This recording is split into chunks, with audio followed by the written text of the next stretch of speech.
حضرات ایک مرتبہ سورہ حمد اور 3 مرتبہ سورہ توحید کی تلاوت فرما کر جناب مرحوم کی روح کو ہدیہ ثواب فرما.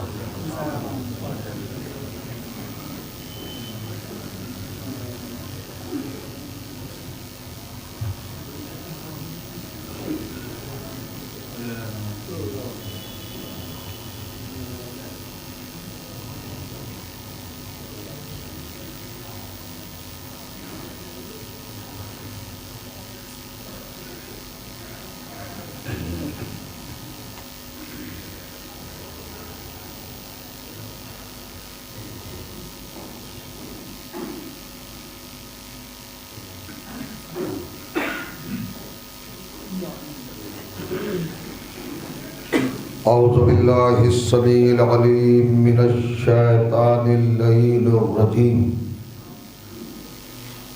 بسم اللہ الرحمن الرحیم. الحمد للہ والصلاة علی اہلہا لا سیما علی سیدنا و مولانا ابی القاسم محمد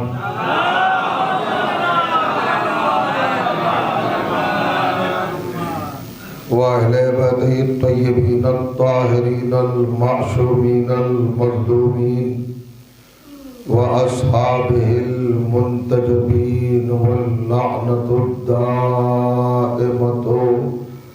علی اعدائہم مجمعین من یومنا ھذا الی یوم الدین.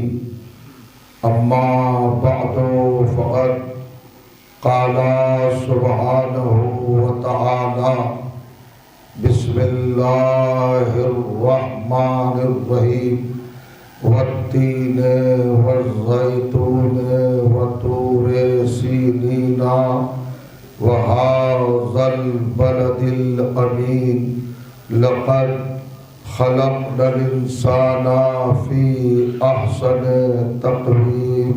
صلوات.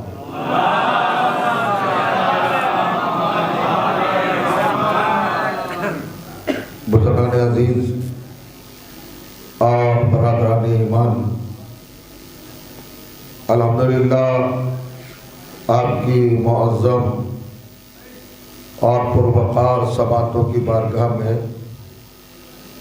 اس وقت کی اس ایصال ثواب کی گفتگو کے حوالے سے قرآن مجید کی جن گرامی ترین آیات کو تلاوت کرنے کا شرف حاصل کیا،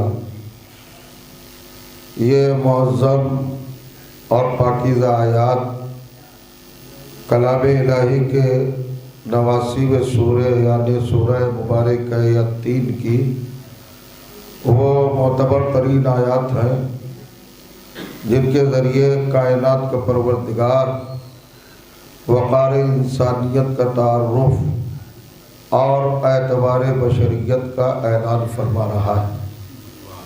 یعنی ان آیات کے ذریعے سے اور ان آیات کے حوالے سے عالم انسانیت اور جہان بشریت کو یہ بتایا گیا ہے، یہ سمجھایا گیا ہے کہ ہم نے انسان کو کتنا معزز اور کتنا صاحب عظمت بنا کر اس کائنات کی زینت بنایا ہے اور اس عالم تخلیق کی رونق قرار دیا ہے.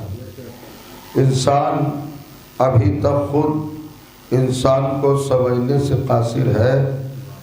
اللہ نے ذہن انسانی پر، قلب بشر پر اور دل انسان پر یہ لطف و کرم فرمایا کہ خود اس کی عظمت، اس کے وقار اور اس کی رفعت کے حقائق کو عیاں کر کے پیش فرما دے.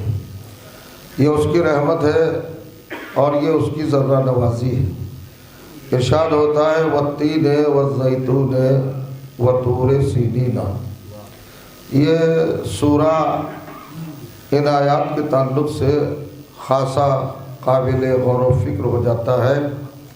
آپ نے دن کی مجلس میں سورہ بلد کے عنوان پر میرے کچھ افکار، کچھ نظریات، کچھ معروضات اور کچھ گزارشات آیات قرآنی کی بنیاد پر سماعت فرمائے ہیں۔ وہی نہج ہے، وہی انداز ہے اس سورہ کا بھی۔ یہ سورہ بھی کائنات کے پروردگار نے قسم کھا کر آغاز کیا ہے۔ والتین، انجیر کی قسم۔ انجیر ایک پھل ہے، ایک درخت ہے، اس کی قسم کھا رہا ہے۔ والتین، زیتون کی قسم، انجیر کی قسم۔ والتین، انجیر کی قسم۔ والزیتون، اور زیتون کی قسم۔ وطور سینین، اور اس پہاڑ کی قسم جس پہاڑ پر ہم نے اپنے بندہ خاص حضرت موسیٰ کو شرف تکلم عطا کیا، جن سے ہم محو گفتگو ہوئے اور ہم نے اپنا تقرب انہیں عطا کیا، اپنی نزدیکی کا شرف ان کو بخشا، اور ان کو ہم نے اپنا نجی اور رازدار قرار دیا۔ تو وہ پہاڑ جہاں پر اللہ سے گفتگو ہوئی تھی، اللہ سے تکلم کا سلسلہ استوار ہوا تھا، اس پہاڑ کی بھی قسم کھائی۔ اس کے بعد ارشاد ہوا وَهَذَا الْبَلَدِ الْأَمِينِ، اور اس امن والی آبادی کی قسم، اس امانت والے شہر کی قسم۔ لَقَدْ خَلَقْنَا الْإِنسَانَ فِي أَحْسَنِ تَقْوِيمٍ، یقیناً ہم نے انسان کو کائنات میں ایسا منفرد بنایا کہ اسے احسن بنا کے پیدا کیا، حسین نہیں، احسن بنا کے پیدا کیا۔ یہ 5 آیتیں ہیں جو آپ نے سماعت فرمائی۔ پہلے انجیر کی قسم، پھر زیتون کی قسم، پھر طور سینا کی قسم، پھر بلد امین، امانت والے شہر کی قسم۔ 4 قسمیں کھانے کے بعد اللہ نے تخلیق انسانی کا منظر انسان کے سامنے رکھا اور اس کا اسٹیٹس بتایا، اس کا درجہ بتایا کہ انسان کی تخلیق کوئی عام تخلیق نہیں ہے، یہ کائنات کی تخلیق سے ڈیفرنٹ ہے، الگ ہے، مختلف ہے اور عظیم تر ہے۔ چونکہ ہم نے انسان کو خالی حسن والا نہیں بنایا بلکہ احسن بنایا۔ تذکرہ انسانی سے پہلے 4 چیزوں کا ذکر کیا، توجہ چاہ رہا ہوں۔ انجیر کا ذکر کیا، یہ ایک پھل ہے، کھانے میں کام آتا ہے، اور زیتون کا ذکر کیا، طور سینا کا ذکر کیا، اور امانت والے امن والے شہر کا ذکر کیا۔ اس کے بعد انسان کا تذکرہ چھیڑا۔ تو کیا ان آیتوں میں، اس تذکرے میں، اس گفتگو میں، اس سخنرانی میں باہم کوئی رشتہ ہے، کوئی ریلیشن ہے، کوئی ارتباط ہے، کوئی علاقہ ہے، کوئی تعلق ہے، کوئی تال میل ہے؟ ایک دفعہ کہہ رہا ہے انجیر کی قسم، پھر کہہ رہا ہے زیتون کی قسم، پھر طور سینا کی قسم، پہاڑ کا تذکرہ، پھر بلد امین کی قسم، اس کے بعد انسان کا تذکرہ۔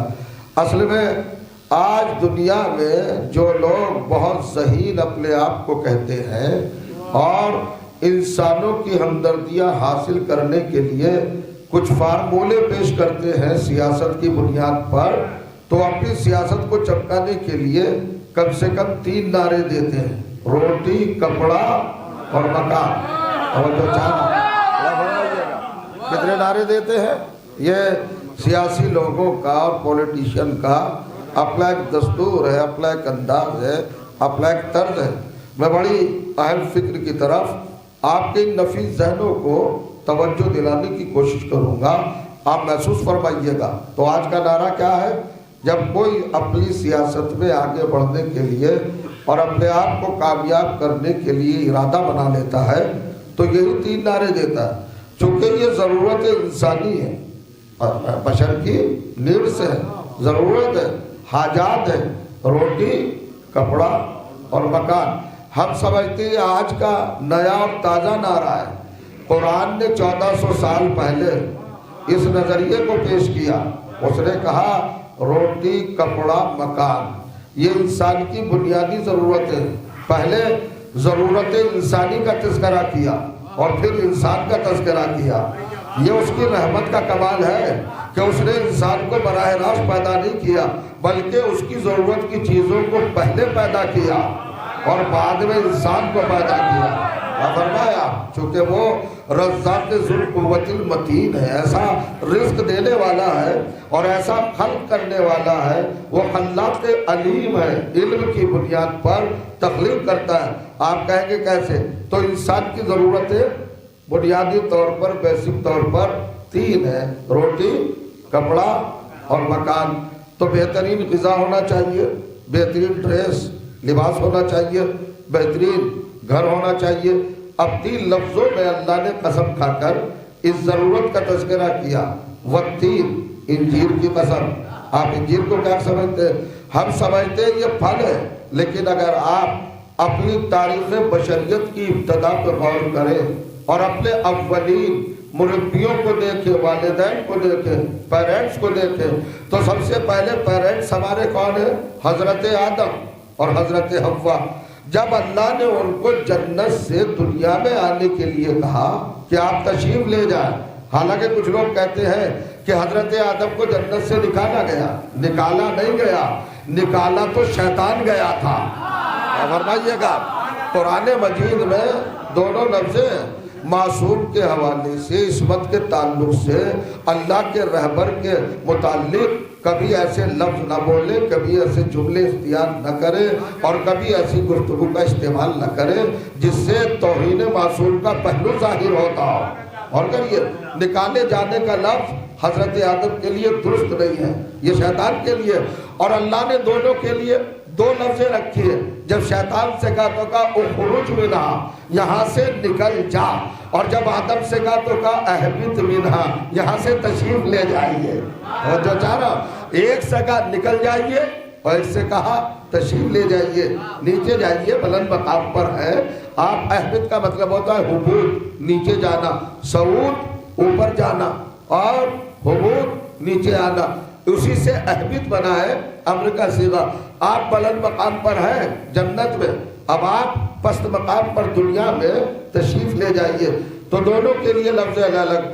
اور جب آدم سے کہا جائیں آپ یہاں سے تشریف لے جائیں، دنیا کی بستیوں میں جا کر اپنی زندگی کے شب و روز گزاریں، تو تنہا نہ جائیں بلکہ حوا کے ساتھ جائیں۔ جب یہ دونوں جنت سے چلنے لگے تو اللہ نے کہا یہاں کا لباس یہی چھوڑ جاؤ، یہ لباس دنیا میں نہیں جائے گا، دنیا کی بستیوں میں جنت کا لباس نہیں جا سکتا، جنت کا لباس اسی مقام پر جائے گا جو جنت کے برابر ہو یا جنت سے بہتر ہو۔ میں کچھ کہنا چاہتا ہوں، کمال ہے، یہ نعمت جنت کی توہین ہے، یہ جنت کی امانت کی توہین ہے۔ جنت کا لباس دنیا میں نہیں آئے گا، چونکہ دنیا کا ٹائٹل ہی دنیا ہے، اور دنیا دنو سے بنا ہے، اور دنو کے معنی پست کے ہیں، یعنی پست ترین مقام کو دنیا کہا جاتا ہے۔ تو وہاں جنت کا لباس نہیں آئے گا، جنت بلند ہے، تو اب اصول یہ بنا یا تو اکول ٹو جنت ہو جو وہاں لباس جائے گا، یا جنت سے بہتر ہو وہاں لباس جائے گا۔ اب دونوں باتیں بتائیے، آدم جیسا جو سب کا باپ تھا اس سے لباس اس بنیاد پر اتروایا کہ تم دنیا کی بستی میں جا رہے ہو، واقعی یہ لباس شایان شان نہیں ہے۔ اب اگر اللہ ہی کچھ کسی مکان میں جنت کا لباس بھیج دے تو وہ مکان جنت سے کم نہیں ہوگا، وہ جنت سے بلند ہوگا۔ توجہ جا رہا، اب بلند کی دلیل سنیے، بلند کیسے ہوگا؟ بلند اس لیے ہوگا جو ہر عنوان سے، ہر رخ سے، ہر پہلو سے، ہر کیفیت سے، ہر حیثیت سے، ہر صفت سے، ہر اینگل سے جنت سے بہتر ہو۔ غور کریے گا، ارے جنت کیا ہے؟ جس کی سب کو تمنا ہے، اس کی نعمت اگر کسی گھر میں آ جائے تو وہ جنت نظیر ہو جاتا ہے۔ حضرت مریم اس لیے منفرد ہے کہ ان کے جنت سے کھانا آتا تھا۔ بلایا فرمایا، اس کا مطلب یہ ہے کہ جنت کا گھر اور جنت اور تھی اور مریم کا گھر اور تھا، وہاں سے کھانا آتا تھا، وہاں سے غذا آتی تھی، وہاں سے کھان آتے تھے۔ تو یہ مریم ہے جن کے لیے جنت سے کھانا آتا تھا، اور یہ فاطمہ کا گھر ہے جہاں سے جنت کے لیے کھانا جاتا تھا۔ اور گھر ہے، کمال ہے صاحب، اس گھر کی عجیب کیفیت ہے۔ اب یا تو برابر مانو یا افضل مانو. لباس نے آ کے بتایا جنت سے اس گھر میں کہ یہ جنت کے جیسا ہے، اور کھانے نے جنت میں جا کے بتایا کہ جنت سے افضل ہے. اور کریے گا اس لیے کہ جنت کو اس ڈیوڑی کی غذا کی ضرورت ہے. کیا فرمایا؟ دیکھیے گا آپ جا رہا ہے کھانا گیا. اب ان باتوں کو ذرا سا پیش نظر رکھتے ہوئے آگے بڑھیے سوات کے حوالے سے. تو جب حضرت آدم اور حضرت حوا دونوں معصوم، دونوں اللہ کے نمائندے منتخب کردار جنت سے چلے، تو اللہ نے کہا یہ لباس جنت کا ہے، اس کے لیے شائن شان نہیں ہے، مناسب نہیں ہے کہ آپ یہ پہن کر جنت سے جائیں دنیا میں. اور پھر دوسرے یہ کہ اللہ کے اوپر حجت کرتا ہے انسان، چونکہ جو بھی پیدا ہوتا ہے دنیا میں وہ شکم مادر سے برہنہ ہی تو آتا ہے. تو اللہ سے کہتا کہ ہمیں برہنہ کیوں بھیجا؟ تو اللہ کہے گا تم تو کیا ہو، ہم نے تو تمہارے باپ کو برہنہ بھیجا ہے. اور کریے گا ان کو بھی لباس کے ساتھ نہیں بھیجا. آدم بغیر لباس کے آئے، حوا بغیر لباس کے آئے. وہ جنت کا لباس نہیں تھا. اچھا بغیر لباس کا مطلب ہرگز یہ تصور نہ کر لیجئے گا کہ وہ معاذ اللہ علیہ باللہ برہنہ آئے کھلے جسم نہیں. اب سنیے، روٹی، کپڑا، مکان، لباس، فوڈ یعنی غذا اور مکان، یہ تینوں چیزیں ضرورت کی ہیں. جب آدم چلے جنت سے تو جنت کا لباس تو جسم اقدس سے جدا ہو گیا، علیحدہ ہو گیا، ہٹ گیا. اب کیا کریں؟ تو اب تفسیر کہتی ہے کہ دنیا میں جو سب سے پہلا لباس استعمال کیا گیا وہ یہی انجیر کے پتے تھے. انجیر کے درخت نے اپنی خدمت پیش کی اور آواز دی، اے صفی اللہ، اے نمائندہ الہی، آپ دنیا میں جا رہے ہیں بغیر لباس کے نہ جائیں، میرے پتوں کو لباس بنا لیں. حوا کا لباس میرے پتوں کو بنا لے. اب میں ایک معلوماتی کیفیت آپ کے حوالے کر رہا ہوں. دنیا میں کتنے بڑے بڑے درخت ہیں. پیپل کا درخت پوجا جاتا ہے، بھگوان سمجھ کے اس کی پوجا ہوتی ہے، اس کے نیچے دیپ جلتے ہیں، شمع جلتی ہے، بڑی خوشبو بخور ہوتا ہے، اس کے نیچے سجدے ہوتے ہیں، ماتھا ٹیکتے ہیں لوگ، جبھی جھکاتے ہیں لوگ، حاجتیں رکھتے ہیں. پیپل کا درخت تو بہت بڑی چیز ہے، برگد کا درخت، پہاڑی درخت، بڑے بڑے درخت ہیں. مگر کتنا ہی بھی جنگی درخت ہو وہ آگ کو نہیں جھیل سکتا. اگر آگ میں ڈال دیا جائے تو آگ بڑے سے بڑے درخت کو بھسک کر دیتی ہے. لیکن انجیل کو اللہ نے یہ صفت عطا کی کہ اگر اس کو آگ میں ڈالا جائے تو یہ آگ کو بجھا دیتا ہے، آگ اسے نہیں جلا پاتی. یہ صورتحال کہاں سے پیدا ہوئی، یہ صفت کہاں سے پیدا ہوئی؟ تو مفسرین نے لکھا اصل میں یہ درخت وہ ذہین درخت ہے اور وہ ہوشیار درخت ہے، وہ عقل مند درخت ہے جس نے اپنے پتے آدم کو دیے، حوا کو دیے تاکہ ان کے لیے حفاظت گاہ بن جائے، حفاظت کا ذریعہ بن جائے. جیسے اس نے اپنے پتے دیے، اللہ نے اس کو اس صفت دے دی کہ اب تجھے آگ نہیں جلائے گی. شرم نہیں آتی، غیرت نہیں آتی، حیا نہیں آتی، کچھ سوچتے نہیں ہو، پھر بھی ضد پہ اڑے رہتے ہو. ارے ایک درخت اگر دو معصوموں کو تھوڑی دیر کے لیے اپنے پتوں میں اٹھا لے اس کو تو آگ جلا نہیں سکتی، اور جو تیرے محمد کو زندگی بھر گود میں پالے تو جو چاہ رہا ہے زبان کر لیا لا فرما صلوات پڑھے محمد و آل محمد پر. کچھ اور بھی دلیل اگر نہ ہو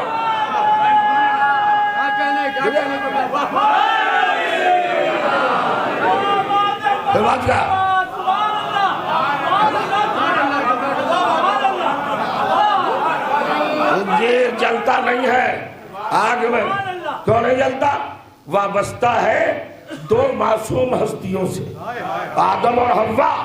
آدم اور حوا کی خدمت کی کمال ہے صاحب. اور وہ جو اپنی گود میں 53 برس تک تیرے محمد کو حفاظت دیتا رہا، اس کو آگ کیسے چھو لے گی؟ یہ سمجھنے کی بات ہے. تو سب سے پہلا لباس کیا ہے؟ انجیر کے پتے. چونکہ ضرورت انسانی تھی لباس، تو تین کہہ کر انجیر کی طرف اشارہ کر کے پہلی ضرورت کا اعلان کیا. یہ اچھا لباس ہے. اب آپ دیکھیں اس کے بعد کا والزیتون، زیتون سے بہتر غذا دنیا میں ہے ہی نہیں. اس لیے کہ آپ جو بھی چیز لیں اس میں کوئی نہ کوئی خطرناک عنصر، جز اور پارٹ کوئی نہ کوئی اس کے اندر وائرس ہوتا ہے جو انسانی صحت کے لیے خطرناک ہوتا ہے، مطلب کولسٹرول پیدا کر دے، شوگر پیدا کر دے، بلڈ پریشر پیدا کر دے۔ لیکن زیتون ایک ایسی غذا ہے کہ جس میں کوئی خطرے کا پہلو ہے ہی نہیں، بہترین غذا۔ تو یہ زیتون کا ذکر کر کے انسانی غذا کا ذکر کیا، اللہ فرمایا انجیر کا ذکر کر کے لباس بتایا پہلی ضرورت، اور 3 یعنی زیتون کا ذکر کر کے انسانی غذا کی طرف اشارہ کیا۔ اس کے بعد کا طور سینینا، ہر انسان چاہتا ہے میرا بلند مکان ہو، میرا اونچا مکان ہو، تو اللہ نے علامت کے طور پر کوہ طور کا ذکر کیا۔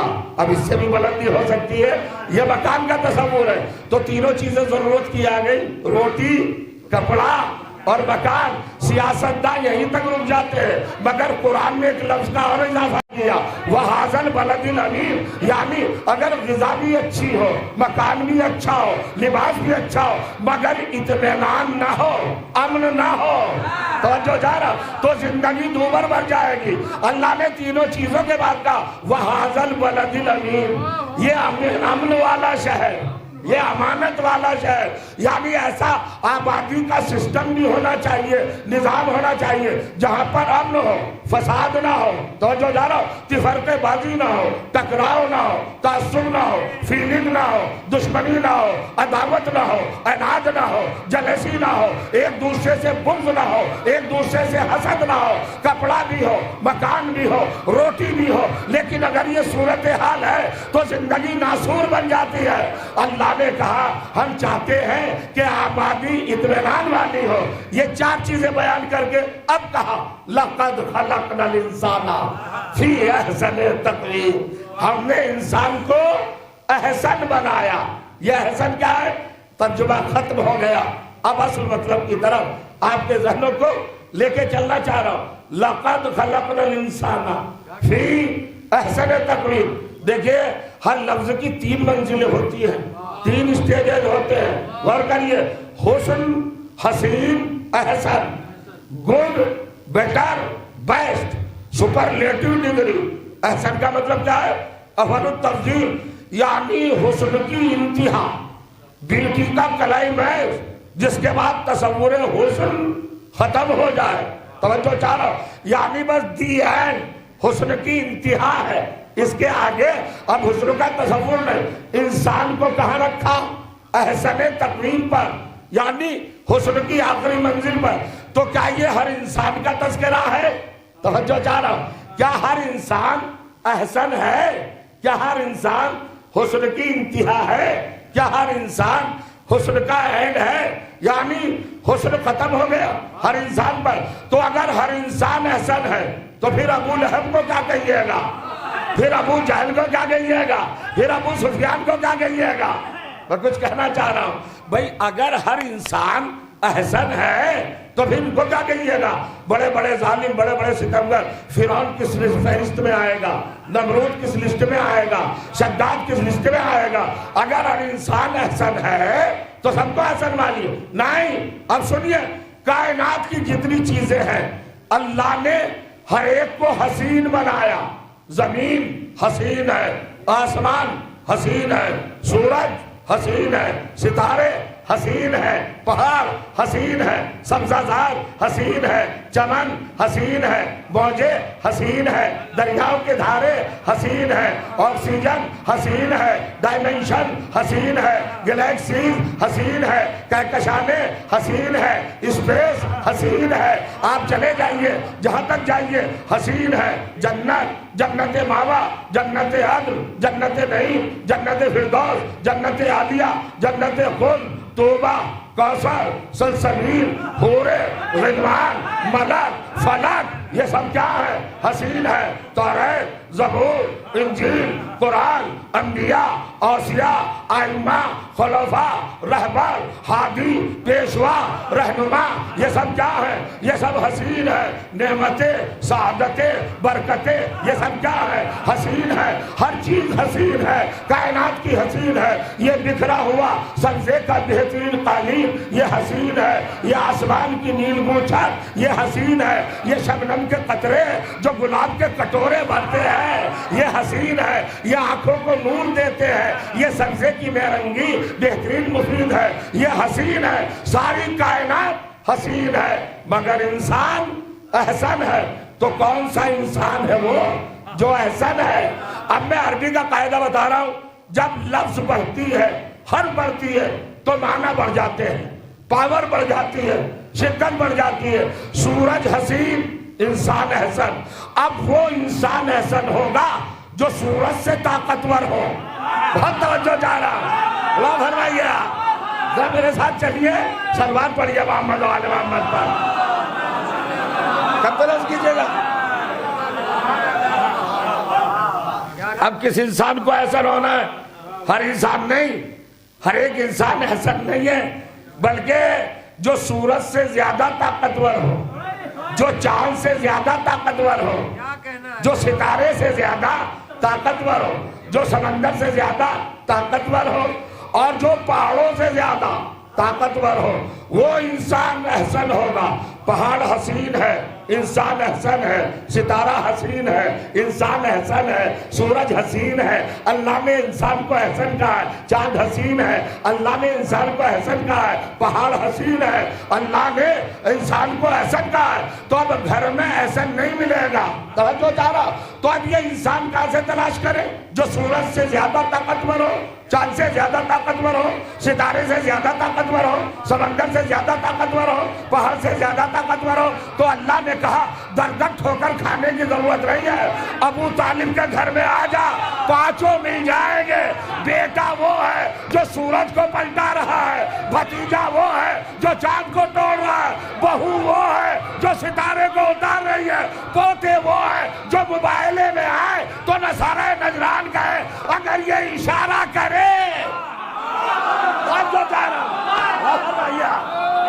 پہاڑ اپنی جگہ چھوڑ دے، اور آخری پوتا وہ ہے جو اٹھتی موجوں پر اگر مسلح بچھا دے تو سرکش منہ سے سر جھکا لے، مسلح بچ جائے۔ تو جو جا رہا، اچھا یہ مسلح بھی ابھی چیز ہے، کہاں لکھا ہے دریا پہ مسلح بچھے گا؟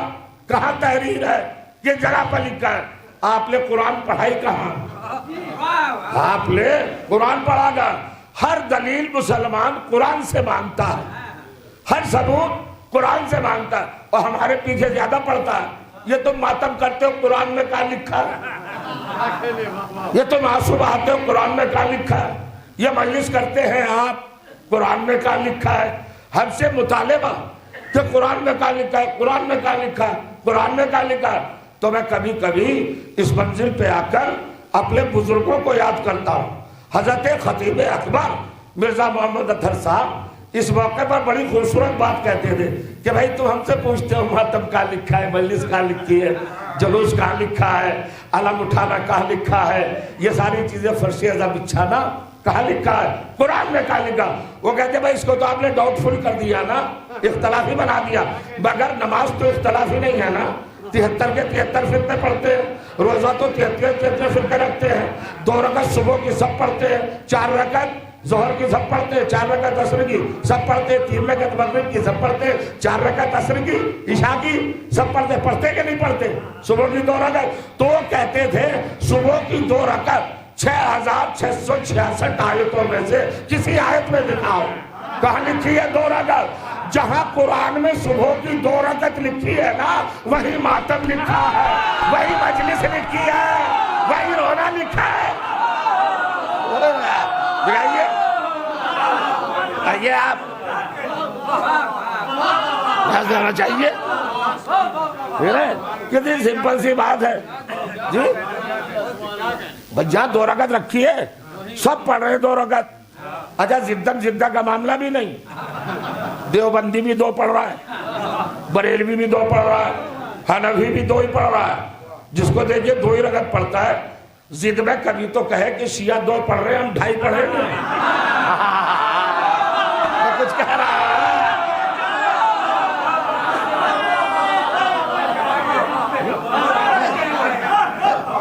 ایک چیز اور ہے جس میں ہم کو بڑا پریشان کیا جاتا ہے، بڑا ستایا جاتا ہے۔ بڑے سہل انگیز ہیں یہ شیعہ لوگ، بڑے سست ہیں، بڑے غافل ہیں، یہ شارٹ کٹ والے ہیں، اتنے نازک مزاج ہیں کہ یہ دوسرا قدم جو اٹھاتے ہیں تو یہ سوچ کے اٹھاتے ہیں بس یہ ڈائریکٹ جنت ہی میں جائے، درمیان میں کہیں نہ پڑے۔ تو یہ تو اچھی سوچ ہے، یہ تو اچھی فکر ہے، کہیں غلط جگہ قدم جائے ہی نہیں، جنت ہی میں جائے۔ اس سوچ میں کیا خطا ہے بھائی، کیا غلطی ہے؟ یہ تصور تو اچھا بناتا ہے، کردار کو سجاتا ہے، پختہ کرتا ہے، کیریکٹر کو اسٹرانگ کرتا ہے۔ یہ سوچ اور یہ انٹینشن، یہ خیال، یہ ارادہ تو اچھا ہے، اس کو ٹارگیٹ کرنے کا کیا مطلب؟ کسی یہ سوچتے ہیں۔ اب اس کے بعد کیا آتے ہیں، ہمارے نوجوانوں کو پریشان کیا جاتا ہے کالج میں، دوسرے مسلمان بھائی ان سے کہتے ہیں ارے بھائی آپ نماز 5 ہے، آپ 3 وقت میں پڑھ لیتے ہیں۔ پوچھتے ہیں 3 وقت کیوں پڑھتے ہیں آپ؟ 3 نمازیں 3 وقت میں پڑھ لیتے ہیں، 5 نہ۔ واقعی نمازیں 5 ہیں مگر وقت بتاؤ قرآن میں۔ چیلنج کر رہا ہوں، بہت بڑا چیلنج کر رہا ہوں، سنیے گا۔ ایک آیت ملی مجھے جس نے ٹائمنگ فکس کی نماز کی۔ نوجوان بزرگوں کے لیے مجلس نہیں پڑھتا میں، یہ تو مجھے دعائیں دیں گے، سند دیں گے، معلومات میں اضافہ کرنا ہے نوجوانوں کی۔ یہ جو یوتھ ہیں، ینگسٹر ہیں، یہ قوم کا مستقبل اور یہ نانیال ملت، ان کے لیے بتانا ہے۔ آپ سے اگر کوئی پکڑ کے دوراہے پر یہ سوال کرے کہ آپ یہ 3 وقت میں 5 نماز کیوں پڑھتے ہیں، تو آپ کیا جواب دیجئے گا؟ تو ریفرنس لے جائیے 17واں سورہ 17 سورہ بنی اسرائیل، سورہ اسراء، اس کی 78ویں آیت 78 یاد رکھیے گا، ذہن میں نوٹ کر لیجئے، ذخیرہ کر لیجئے، اپنی میموری میں اسٹور کر لیجئے۔ اب اللہ اپنے پیغمبر سے خطاب فرما رہا ہے، کیا کہتا ہے؟ بسم اللہ الرحمن الرحیم، اقیم الصلاۃ لدلوک الشمس الی غسق اللیل وقرآن الفجر ان قرآن الفجر کان مشہودا۔ حبیب، اے میرے محبوب، اے سید کائنات، اے امام المرسلین، اے جان تخلیق، اے باعث خلقت، اے ہمارے عظیم رہبر، اللہ کہہ رہا ہے بڑے پیار کے لہجے میں، اقیم الصلاۃ، نماز برپا فرمائیے، قائم کیجئے۔ کب قائم کیجئے؟ لدلوک الشمس، دلوک کا مطلب لغت میں ڈکشنری میں کیا ہے؟ سورج کا کنال پہ پہنچ کر، یعنی سینٹر میں پہنچ کر آسمان کے مائل بزوال ہو جانا، یہ دلوک کہلاتا ہے۔ کب پڑھو نماز؟ دلوک شمس، جب تک زوال نہ ہو نماز نہیں ہوگی۔ سورج زوال پذیر ہوا، نماز ایک وقت آ گیا، دلوک شمس۔ اس کے بعد کیا کہا؟ کب تک پڑھو؟ الی غسق اللیل، رات آنے تک نماز پڑھو۔ 2 وقت ہو گئے۔ غسق اللیل کیا ہے؟ رات کا تاریک ہو جانا۔ اللہ شام میں نماز نہیں پڑھواتا،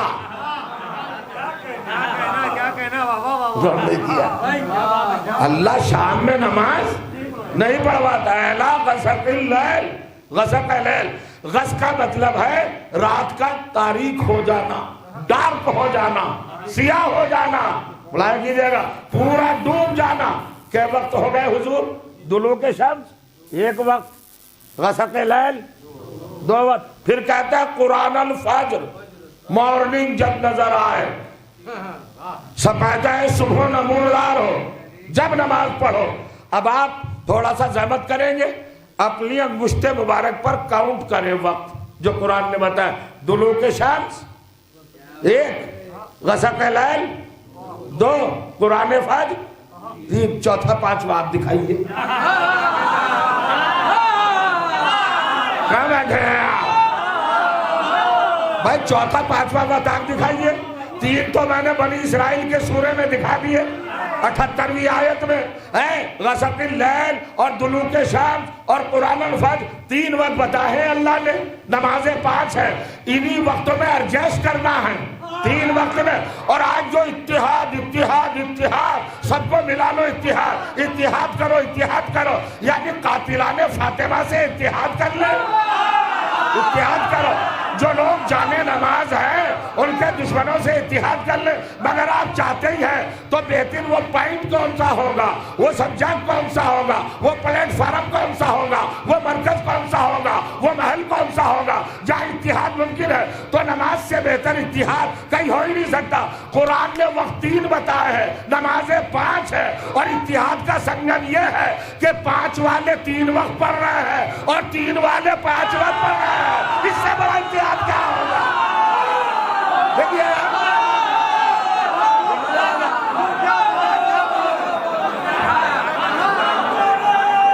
بول لیتے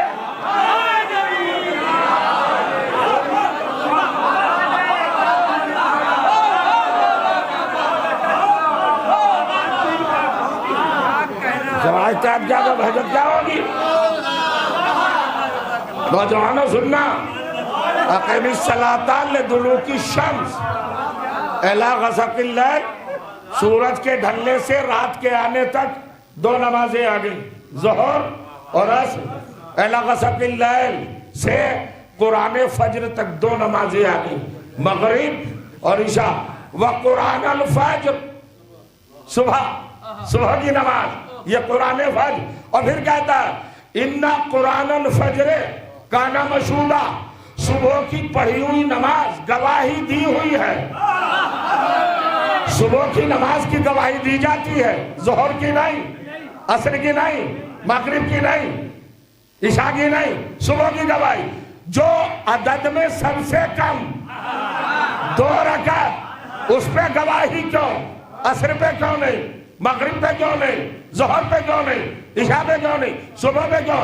کہ صبح کا ٹائم ہے کامن ٹائم، دن اور رات کا ملاپ۔ رات کے فرشتے ڈیوٹی بدل کر جاتے ہوتے ہیں، دن کے آتے ہوتے ہیں۔ جانے والا بھی دیکھ رہا ہے کہ پڑھ رہا ہے، آنے والا بھی دیکھ رہا ہے۔ یہ ہے دیکھیے گا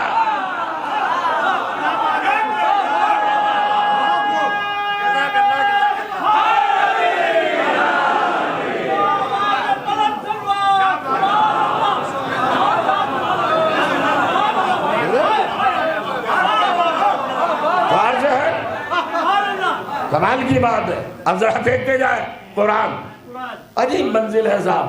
ہم کہاں چلے تھے؟ کہاں لکھا ہے قرآن میں کہ سمندر پر مسلح بچھے گا؟ کہاں لکھا ہے؟ تو میں دکھانے جا رہا ہوں کہاں بچھے گا۔ ملاحظہ فرمائیے، ایک نماز ہے، آپ لیں اگر قرآن کے حقائق کو ملاحظہ کیا ہوگا تو آپ کے دل کو سکون پہنچے گا۔ سورہ مبارکہ مریم 19واں سورہ، آیت نمبر 22 اور کریے آپ۔ عجیب بات ہے، جب مریم ماں بن کے آئیں، قرآن کہتا ہے وَأَتَتْ قَوْمَهَا تَحْمِلُهُ، حضرت مریم عیسیٰ کو گود میں اٹھائے ہوئے اپنی قوم کے پاس آئی۔ اب چونکہ جناب مریم کی شادی تو ہوئی نہیں تھی، بیاہ تو ہوا نہیں تھا، کوئی شوہر تو تھا نہیں، ہسبینڈ زوج تھا ہی نہیں، اور ماں بن کے آ گئی۔ پورے معاشرے میں ایک ہیجان، ارے صاحب بنی اسرائیل نے آستینیں الٹی اور مریم کے دروازے پا دھم کے اٹیک، حملہ، چڑھائی، اور کرے گا یلغار، بدتمیز، بےہودے، ناہنجار، بد سلیقہ، بے ادب، بےہودے۔ آنے کے بعد کہتے ہیں، کمال کہتے ہیں، قالو، سب نے مل کے کہا یا مریم یا اخت ہارون، تو جو کیجئے گا، ما کانا ابو کے امرا سوئن و ما کانت امو کے بقیہ، مریم آپ کا باپ بھی کوئی برا انسان نہیں تھا اور آپ کی ماں بھی کوئی غلط خاتون نہیں تھی۔ لقد جئت شیئا فریا، یہ تم غلط چیز کہاں سے لائی، یہ بیٹا بغیر شوہر کے کیسے لائی؟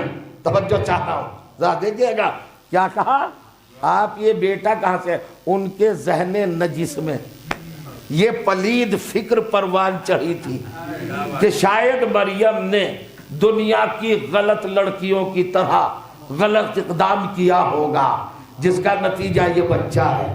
انہیں کیا پتا کہ یہ اللہ کی منتخب شدہ خاتون معصومہ ہے، مطہرہ ہے۔ کس پہ اعتراض کیا؟ کس کی ذات پہ اعتراض ہے؟ اب ذرا سمجھ جائیے، بندش شروع ہو گئی، ابھی تک تو تمہید تھی، آئے چڑھے ہوئے اور کہتے مار ڈالو مریم کو. کیا کیا مریم؟ یہ بیٹا کہاں سے آیا؟ یہ بچہ کہاں سے آیا؟ لقد جئت شیئا فریا، یہ بری چیز کہاں سے لائی ہے آپ؟ جواب دے. حضرت مریم نے کوئی جواب دیا؟ جائیے قرآن پڑھیے جا کر. اب قرآن کہتا ہے فَأَشَارَتْ إِلَيْهِ، حضرت مریم نے 59 منٹ کے بچے کی طرف اشارہ کر دیا. فَأَشَارَتْ إِلَيْهِ، اس سے پوچھو یہ بتائے گا. حضرت مریم اس بچے پہ اعتراض نہیں ہے، اعتراض آپ پر ہے. توجہ چاہ رہا ہوں. یہودیوں کی نظر میں، بنی اسرائیل کے لوگوں کی نگاہ میں قصوروار کون ہے؟ ذرا بولیے، قصوروار کون ہے؟ دامن کس کا دامدار ہے؟ مریم کا. تو صفائی کس کو دینا چاہیے؟ مریم کو. مریم بولتی بھی تو نہیں، قالت نہیں ہے، اشارت ہے. اشارہ اور ہے، قول اور ہے. حضرت مریم ان لوگوں سے بولی بھی نہیں، خالی اشارہ کر دیا. میں نے کہا بی بی، عدالت کا تقاضا تو یہ ہے کہ جس پر اعتراض ہو، بلیم ہو، الزام ہو، تہمت ہو، جس کا دامن داغدار ہو، صفائی دینے کا اس کو حق ہے. آپ کیوں نہیں بولی؟ بچے کی طرف کیوں اشارہ کیا؟ کہا خاموش، میرا اسٹیٹس نہیں جانتا. قرآن میں اللہ نے مجھے بطول کہا ہے، اور جسے اللہ بطول کہہ دے، توجہ چاہ رہا، جسے اللہ بطول کی ڈگری دے دے، اس کا اسٹیٹس یہ ہوتا ہے کہ وہ بدتمیز لوگوں کے نہ کلام کا جواب دیتی ہے، نہ سلام کا. میں کچھ کہہ گیا. صلوات پڑھے محمد و آل محمد پر.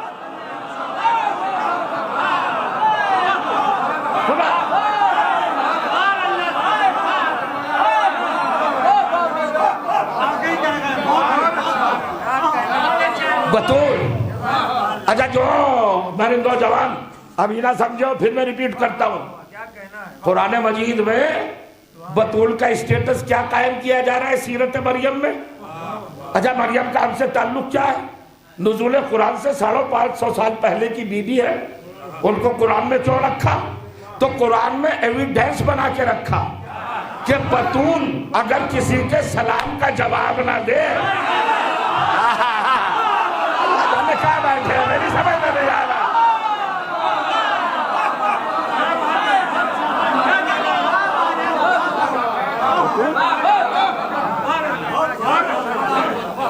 اب چلیے صاحب، اب آئیے.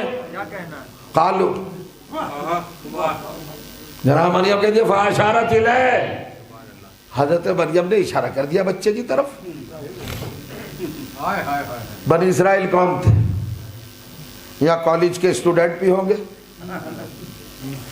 انسٹیٹیوٹ سے وابستہ نوجوان بھی ہوں گے، یونیورسٹی کو اٹینڈ کرنے والے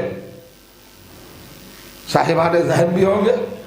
میں پوچھنا چاہ رہا ہوں، قرآن کی آیت بنا دیا اللہ نے اس بات کو، جب مریم نے اشارت الیہ، گہوارے میں لیٹے ہوئے اپنے نونہال، اپنے لختے جگر جو ابھی 1 گھنٹے سے کم کی ایج کا ہے، اس کی طرح اشارہ کر دیا کہ وہ دے گا میری گواہی. کون دے گا؟ وہ. آج تک یہودی ذلیل ہیں اس پوائنٹ پر. دنیا کہتی ہے انہیں ذہین، میں تو ذہین نہیں کہتا، وہ ذہین نہیں. ہاں اور کریے آپ، میں ذہین کہتا ہی نہیں، جینیس نہیں ہے. دنیا کی سب سے بے وقوف قوم ہے یہاں پر. آپ کہیں گے کیا مطلب؟ ارے کم سے کم مسلمانوں سے سبق لے لیتے. تھوڑا سا ایک جملہ کہنا تھا بس، دیکھیں یہودیوں کا ذکر آیا، اندھیرا چھا گیا نا. انشاءاللہ یہودی سماج پہ بھی اندھیرا چھانے والا ہے. دیکھیں روشنی ہوگی جی. نہیں غور کریں آپ، عجیب منزل فکر ہے. بھئی یہودی ذلیل کس پوائنٹ پر ہوئے؟ اس بچے نے جواب دیا. بچے نے جواب کس حیثیت سے دیا؟ کس منزل پہ دیا؟ یعنی مریم کا گواہ بن کے. خصوصی توجہ چاہ رہا ہوں، مریم کا گواہ بنانا. اور جب گواہ بنا اور وہ بولا تو بنی اسرائیل روتے ہوئے مریم کے پیروں میں گر پڑے کہ بی بی ہمیں معاف کر دو، غلطی ہو گئی. اور آج تک ذلیل ہے. دیوارے گریا سنیا ہے؟ دیوارے گریا اسی کا ریئیکشن ہے. اسی کا رد عمل ہے. اپنی غلطی پر آج تک پیشانی پیٹ رہے ہیں کہ ہم سے غلطی ہو گئی, ہم نے معصومہ کی شان میں غلط خیال اپنے دماغوں میں پال لیا تھا. آج تک رو رہے ہیں, توجہ چاہ رہا ہوں, آج تک گریا کر رہے, دیواریں گریا آج بھی موجود ہے. اور یہ سب کرنے کی ضرورت کیا تھی؟ آپ کو تو خالی ایک کام کرنا تھا. جب مریم نے کہا میرا بیٹا گواہ, تو کہے کا گواہ؟ مریم کی صداقت کا گواہ نا, مریم کے دعوے کا گواہ نا کہ میں صحیح ہوں, یہی تو گواہی دینا تھی. میں آپ سے پوچھتا ہوں مسلمانوں سے کہ مریم میں اور عیسیٰ میں رشتہ کیا ہے؟ کہ مریم ماں ہے, عیسیٰ بیٹا ہے. تو یہودیوں کو پلٹ کے کہنا چاہیے تھا کہ بیٹے کی گواہی ماں کے حق میں چلتی ہے.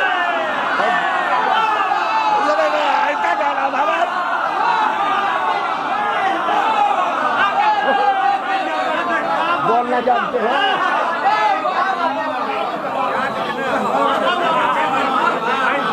اتنا ہی تو کرنا تھا بھائی, اتنا کرنا تھا. ہم سے کہتے ہیں لوگ ان کو مانیے, ان کو مانیے, ان کو مانیے. اب کمپیریزن تو آپ جانتے ہی ہیں, تقابل کا سلیقہ تو آپ کو آتا ہی ہے نا. ارے بھیا مجلسوں کا تقابل ہوتا ہے, اس نے اچھی پڑھی, انہوں نے اچھی پڑھی, ان کی مجلس بہت چلی, ان کی مجلس ہٹ ہوئی, ان کی مجلس بہت چلی, جیسے کار ہو یورپ کی ہے نا. بڑا کمپٹیشن ہوتا ہے, خطیبوں میں کمپٹیشن, مجلسوں میں کمپٹیشن ہوتا ہے کہ نہیں؟ ہوتا تو ہے. تو ذرا سا آپ بھی کمپیئر کیجئے. یہودی حضرت عیسیٰ کو مریم کا گواہ مان رہے, اگر گواہ نہ مانتے تو روتے نہیں, قائل نہ ہوتے, نادم نہ ہوتے, شرمندہ نہ ہوتے, مریم کے قدموں میں گر کر معافی نہ مانگتے. جو جانا اس کا مطلب یہ ہے کہ مریم کے ایک بیٹے کو یہودیوں نے گواہ مانا, وہ جو چھوٹی بتول تھی اس کے ایک بیٹے کو گواہ مانا, اور وہ جو بڑی بتول تھی وہ دربار میں کھڑی ہوئی اپنے 2 گواہ پیش کر رہی تھی, اور دربار نے کہا یہ تو بیٹے ہیں, گواہی نہیں چلے گی. تو اب ایک جملہ کہتا ہوں, ہم سے کہتے ہیں کہ ان کو علی کے برابر مان لو. ارے جو یہودیوں کے برابر نہ ہو وہ علی کے برابر کیا ہوں گے؟ بھیا بولنا چاہتے ہو, بولے تو ماشاء اللہ, بتا بولو.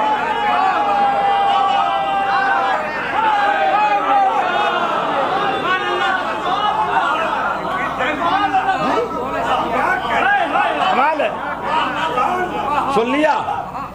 اب اس چیز کو اللہ نے آیت کیوں بنایا؟ 2 کوشچن, 2 مرحلے. پہلا مرحلہ تو یہ جس قرآن میں صبح کی 2 رکعت نماز کا ذکر نہ ہو, اس قرآن میں یہودیوں کے اس جملے کو اللہ نے قیامت تک کے لیے کیوں رکھا؟ اگر اس میں کوئی میسیج نہیں ہے, کوئی پیام نہیں ہے. اب سنیے, وہ رخ, وہ پہلو, وہ حسن, وہ جمال فکر کا حضرت عیسیٰ کی طرف جیسے اشارہ کیا, فاشارت الیہ. ابھی آپ محسوس کریں آج ٹیکنالوجی کتنی ایڈوانس ہے بھائی. مجلس یہاں ہو رہی ہے مگر اسی وقت امریکہ میں بھی سنی جا رہی ہے. ہم آپ سب یہاں ہیں لیکن آواز کے ذریعے, تصویر کے ذریعے, الیکٹرانک سسٹم کے ذریعے, نورانی وسیلے کے ذریعے, وہ نور جو ہم نے دریافت کیا ہے اس کے ذریعے اس وقت آپ کہاں ہیں؟ آسٹریلیا میں آپ, یورپ میں آپ, افریقہ میں آپ. وہ جو سامنے لگا ہے نا نیٹ, اس سے جا رہے ہیں آپ سب جگہ. یہ مجلس بھی جا رہی, اچھا آپ کی داد, آپ کا بولنا وہ بھی جا رہا ہے. میری مجلس سن کے باہر کے لوگ کہیں گے مولوی پڑھ تو اچھا رہا ہے, شاید سنا اچھا نہیں جا رہا ہے.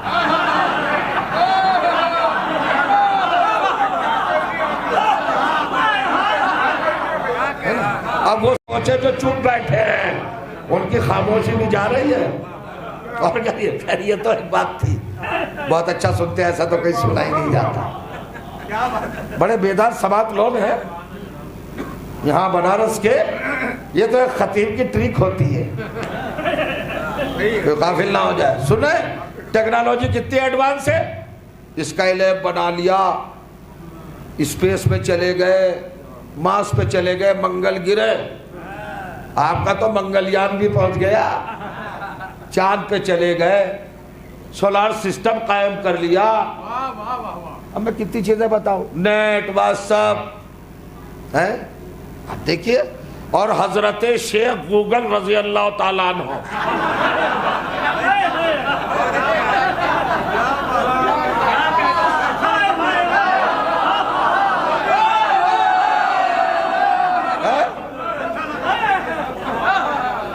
بتائیے کیا کام نہیں دکھا رہا ہے گوگل. اب بتائیے اسے رضی اللہ نہ کہو. جن میں کچھ بھی کمال نہیں انہیں دنیا رضی اللہ کہہ رہی ہے. گوگل تو بہت سارے کمالات. ٹھیک ہے, آپ کہیں گے صاحب ترقی تو بہت ہے مگر ابھی اس منزل پر نہیں پہنچے آپ ایڈوانس ٹیکنالوجی کے حوالے سے بھی جہاں بنی اسرائیل پہنچ چکے تھے. ایسی ایڈوانس قوم ساری مل کے مریم کے دروازے پر آئی اور مریم نے کہا اشارت لے, اس 1 گھنٹے کے کم کے سن کے ایج کے بچے سے پوچھو. تو اب قرآن پڑھ رہا ہوں سنیے.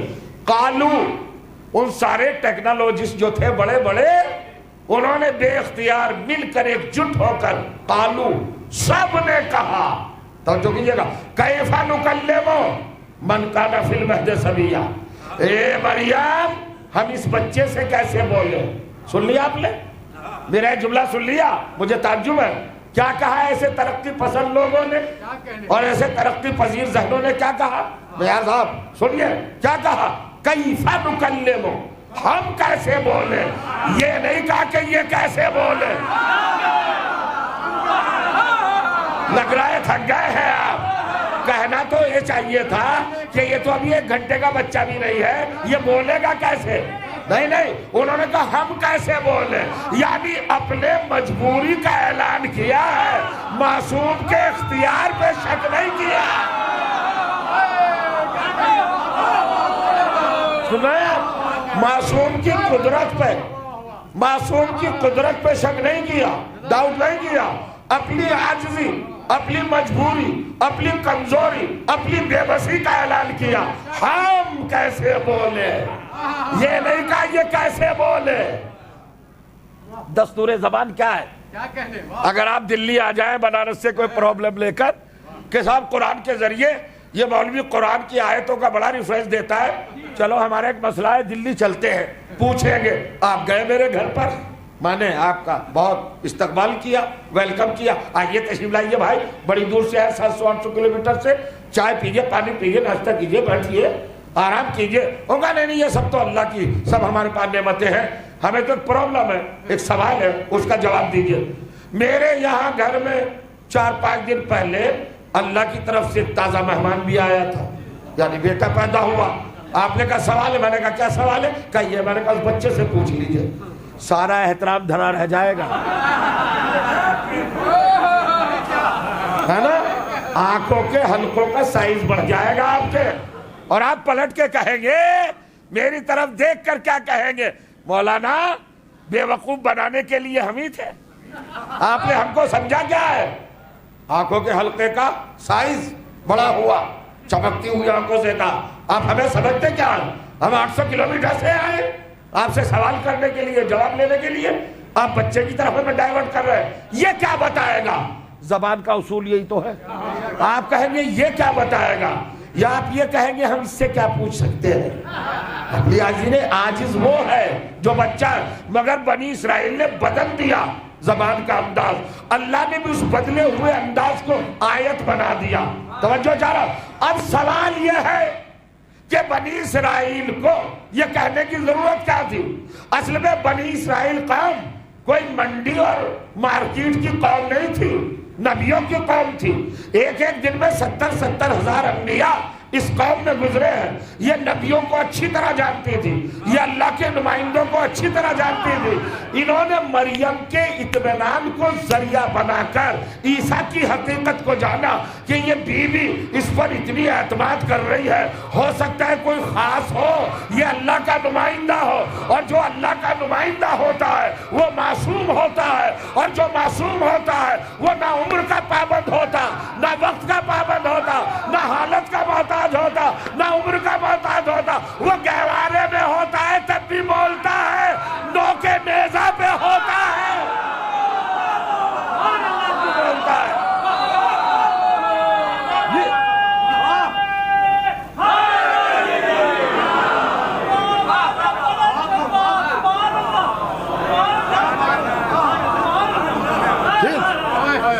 بہت وہاں بڑھ جائے بات، مختصر سی محنت کر لیتا ہوں قرآن کے حوالے سے۔ کیفا نکلم من کان مہد سویہ فی المہد، مہد کہتے ہیں گہوارے کو، جھولے کو، پالنے کو۔ حضرت مریم کے خانہ مقدس میں گہوارہ تھا، اس میں عیسیٰ،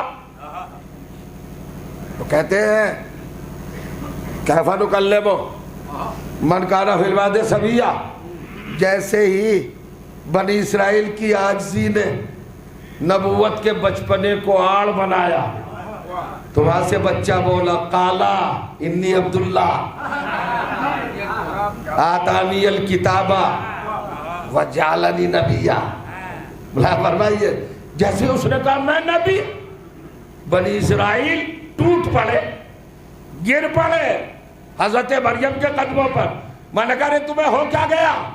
ابھی تو تم آئے تھے مریم کو قتل کر دو، مار ڈالو، تباہ کر دو، برباد کر دو، فنا کر دو، درگور کر دو، زندہ مٹی میں چھپا دو، ہماری آبرو خراب کر دی، ہمارے وجاہت خاندانی کو بٹا لگا دیا۔ مریم نے اتنی جلدی کیوں ٹوٹ گئے؟ مورل ڈاؤن کیوں ہوا تمہارا؟ قدموں میں کیوں گر پڑے؟ معافی تلافی کیوں کرنے لگے؟ گڑ گڑانے کیوں لگے؟ کارے سن بھائی، ہم یہودی ضرور ہیں، بے غیرت نہیں ہیں، اور تو نہیں لگا ہم بنی اسرائیل ہیں مگر بے غیرت نہیں ہے۔ میں نے کہا میں سمجھا نہیں، کہنا کیا چاہ رہے؟ کہا دیکھتے نہیں گہوارے کا بچہ اپنے آپ کو نبی کہہ رہا ہے، تو جب اس نے اپنے کو نبی کہہ دیا تو ہم نے سمجھ لیا کہ نبی جس گود میں پل جائے وہ گود نجس نہیں ہو سکتی۔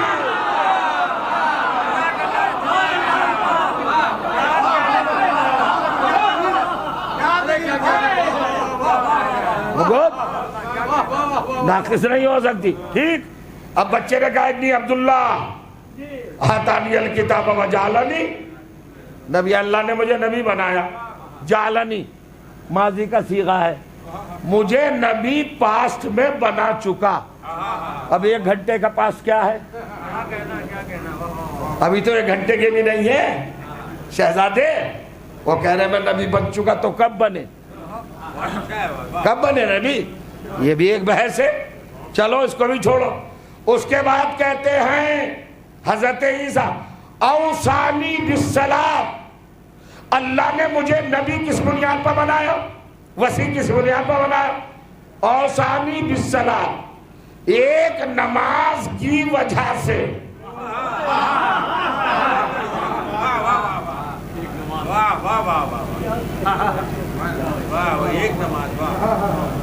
تعجب کی بات ہے نا؟ سامعین کا بڑا احترام، مگر ایک شکوہ بھی جائز بنتا ہے۔ ایک خطیب بڑی محنت کر کے لاتا ہے، تلاش کر کے، راتوں کو جاگ جاگ کے پڑھ کے، وہ آپ کو 1 گھنٹے میں سب دے کے چلا جاتا ہے۔ تو اگر 1 گھنٹے میں بھی تھوڑی سی آپ کی نگاہیں بدل جائے تو احساس ہوتا ہے نا۔ سنیے کیا کہا، اوصانی بالصلاۃ، اللہ نے مجھے الصلاۃ، صلاۃ کی وصیت کی ہے۔ اب یہ بڑا مسئلہ ہے بھائی، الصلاۃ علماء بھی ہے، صلاۃ کہتے ہیں نماز کو، الصلاۃ الف لام تخصیص کا۔ اللہ نے مجھے خاص نماز کی وصیت کی۔ کب کی وصیت؟ آپ تو 1 گھنٹے کے ہیں، نماز کی وصیت کب کی؟ میں بار بار ریپیٹ کیوں کر رہا ہوں لفظ؟ تو آپ کیا کہ دماغ عالی میں یہ بات راسخ ہو جائے. نماز کب واجب ہوتی ہے؟ 15 سال کے بعد. ہمارے لیے 15 سال کے بعد نماز واجب. عیسیٰ 1 گھنٹے کی عمر میں کہہ رہے ہیں. اس کا مطلب ہے تم اور ہو، معصوم اور ہے. وہ کہہ رہے ہیں مجھے اللہ نے وصیت کی ہے، کہا ہے کہ الصلاۃ، ایک خاص نماز کی. یہ خاص نماز کون سی ہے؟ خاص وہ نماز بنے گی جو سب سے الگ ہو. تو ہے کوئی نماز جو سب سے الگ پڑھی جائے گی؟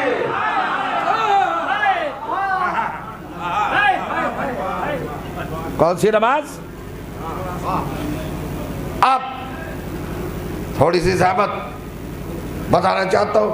نوجوانوں مجلس سے لے جانا آج کا بہترین تحفہ، آپ کے مذہب کی حقیقت اور دلیل، آپ کے نظریے اور عقیدے کا پروف، افتخار کے ساتھ اعلان کرنا، کبھی گھبرانا نہیں.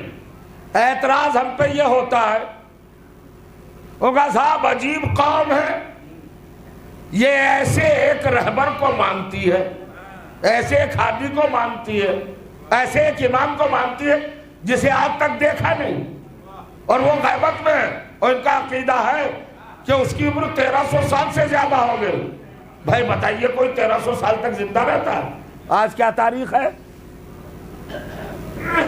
26. کل کیا تھی؟ کیا کہتے ہیں اس دن کو 25 کو؟ کرسمس. کیا مطلب؟ بڑا دن. کیوں ہے کرسمس؟ حضرت عیسیٰ کی ولادت 25 دسمبر، حضرت عیسیٰ کی ولادت. سن کون سا تھا؟ 2021. حضرت عیسیٰ کی ولادت کو 2021 سال ہو گئے. کتنے سال ہوئے؟ 2021. امام زمانہ کی ولادت کو کتنے دن ہوئے؟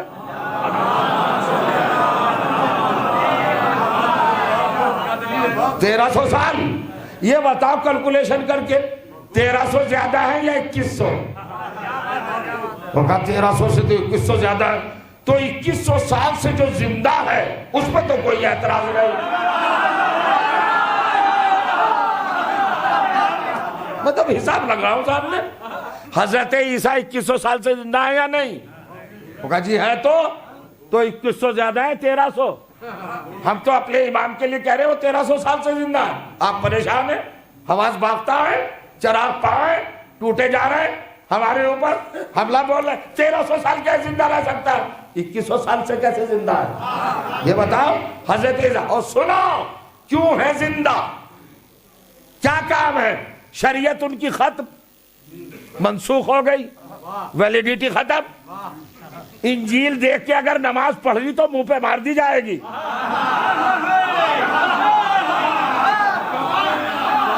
عیسیٰ کا کلمہ پڑھو گے کیا؟ شریعت پہ عیسیٰ کی چلیے گا؟ ہوگا نہیں، وہ تو ختم، ڈیڈ. ویلیڈیٹی، گارنٹی، اس کو کہتے ہیں عربی میں منسوخ ہے. اب جناب عیسیٰ رسول نہیں ہے، رسالت منسوخ. ٹھیک. انجیل منسوخ.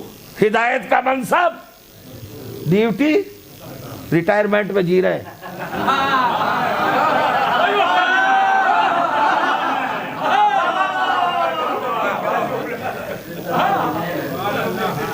جی ساری چیزیں ختم. آن ڈیوٹی تھے کب تک؟ جب تک آسمان پہ نہیں اٹھائے گئے تھے. 2100 سال پہلے ریٹائر ہو گئے رسالت سے، شریعت سے، کتاب سے. تو جب سب چیزوں سے ریٹائر ہو گئے، کچھ نہیں رہا، تو اب کیوں ہے؟ کیا کام باقی ہے؟ ان کا عرش چارم پہ بیٹھے بریانی کھانے کے لیے، قورمہ تناول فرمانے کے لیے. یہ وہ جملے نہیں ہیں جو تفریح کا سبب بنے، پیغام ہے. کیوں بیٹھے ہیں آسمان پر جب سب خود ختم ہو گیا؟ کاہے کے لیے زندہ رکھا ہے؟ سنو لاجک جوانوں، میں دے رہا ہوں، پوچھنا 2100 سال سے کیا کر رہے ہیں عیسیٰ؟ 2100 سال سے اب ان کے ذمہ تو کچھ ہے نہیں، ڈیوٹی تو ہے نہیں، آن ڈیوٹی تو نہیں ہے نا وہ.